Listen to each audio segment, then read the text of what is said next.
বন্ধুরা ফুচকা ভাজা হচ্ছে, এই যে ফুচকা দিয়ে দিলাম তেলের মধ্যে।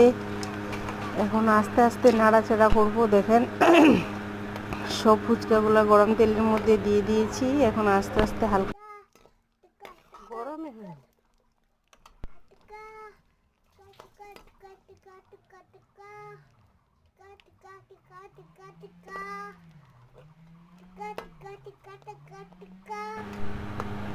এই যে ফুচকা তৈরি হচ্ছে।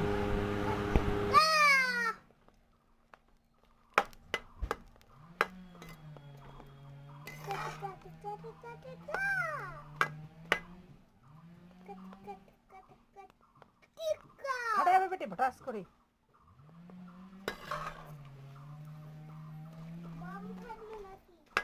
বম ফাটবে।